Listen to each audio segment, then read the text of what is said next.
This is the annual Republican commemoration of Wolfe Tone, an 18th century Irish revolutionary honoured for his role in shaping resistance to English rule.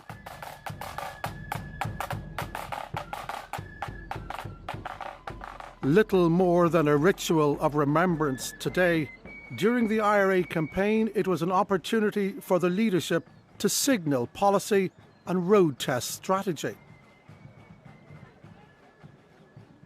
In 1992, it was used to send a message to the British, among others, to indicate that the IRA was ready to move on.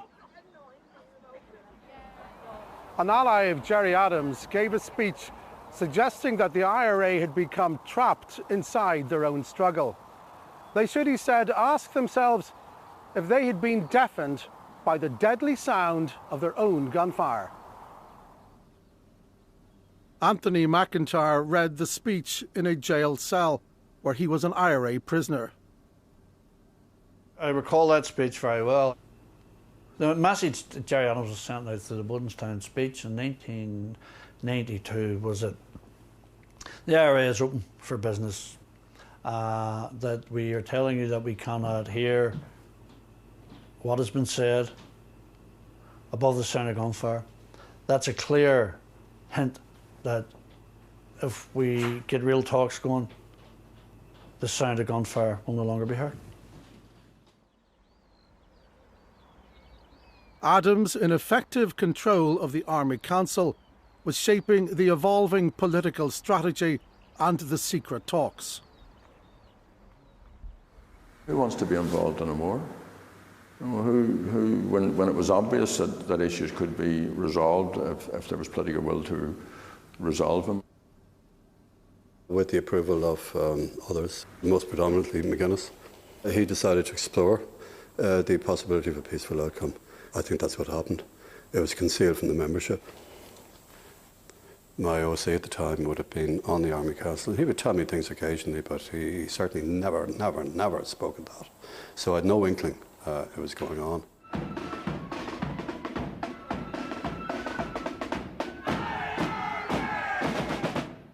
When the secret talks with John Hume were eventually revealed, Adams was deliberately coy.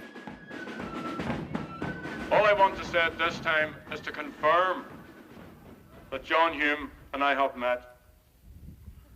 And this is not the time for detailed comment. Publicly, Gerry Adams never spoke on behalf of the IRA, insisting he wasn't even a member of the organisation. The IRA has its own position and it's made that clear.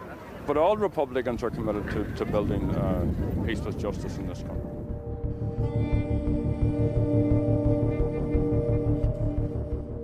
Adams, the most influential voice on the IRA's Army Council, was doing a complicated dance.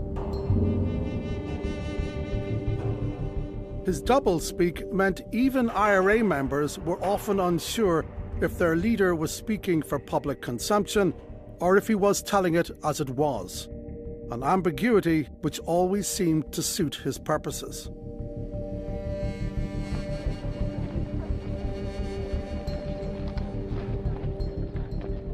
Outwardly, Gerry Adams stood with the IRA's continuing campaign, as when he carried the coffin of a bomber who died in an explosion which killed 9 Protestant civilians.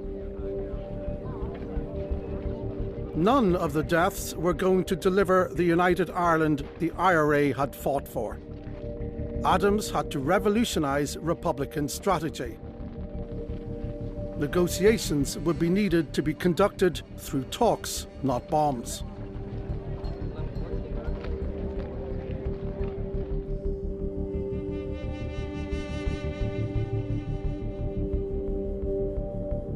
To prepare, Gerry Adams headed to Dublin for 3 days of discreet advice on talking to the British.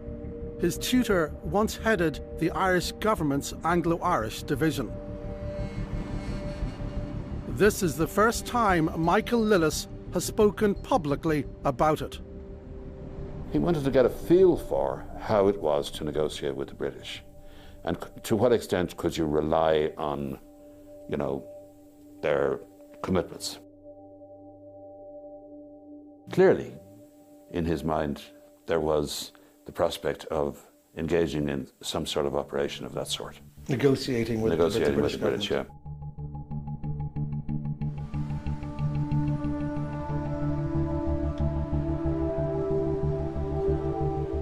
By the end of 1993, the Hume-Adams process had led to a declaration by the London and Dublin governments offering talks with Sinn Fein if the IRA declared a ceasefire. It makes no compromise on strongly held principles, but it does embody our common view that there is an opportunity to end violence for good in Northern Ireland. This is a historic opportunity for peace. We hope that everybody will grasp it. The British also said that they wouldn't stand in the way of the IRA's ultimate goal, a united Ireland. But there was a catch. A united Ireland could only happen with the consent of a majority in Northern Ireland. That gave Unionists, at least in the immediate future, a veto over Irish unity. Kieran Conway was working in Sinn Féin offices that day. He was bitterly disappointed. John Major basically underpinned principle of loyalist consent and reiterated what had always been British policy from the outset. And I was in the Owen Foblocht office watching the television there, and the mood in the room, might have been 15, 20 people in the room, was one of the deepest despondency. And then a call came from Belfast from Gerry Adams. He had said, "Don't worry, everything's moving in the right direction." And the mood in the room lifted. Everybody started smiling, and they were all delighted themselves. I just looked around and I thought, fuck this, I'm out of here. And I walked out. Kieran Conway left the IRA that day, believing that it had become subordinate to Sinn Féin and the demands of politics. Unimaginable only a few years before.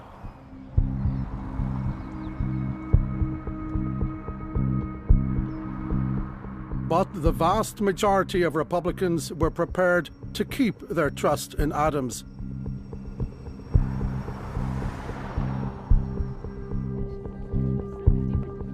People like Colm Lynagh, whose brother was killed by the SAS at Loughgall. I think there was huge ambition for peace in Ireland, and it was time. There was very little detail in these discussions, assurances and promises that something major was afoot. The belief in and trust in the Republican leadership was such that few doubted that it would end in anything else other than the delivery of major gains in that process towards a sovereign socialist republic.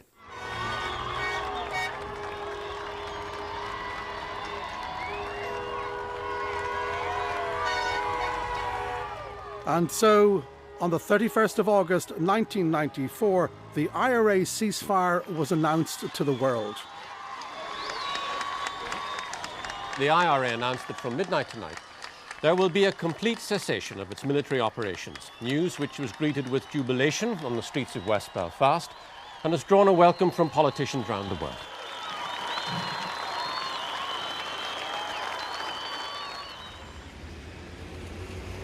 Republicans celebrated. After almost 3 decades of continuous violence, the ceasefire was branded a victory.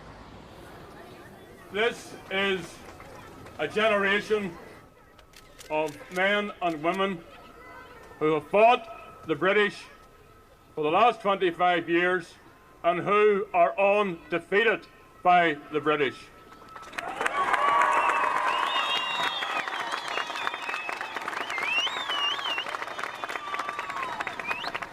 They have created, if you like, a crucial moment, a decisive moment in the history of this island and of Anglo-Irish relationships. This struggle is not over. This struggle is into a new phase.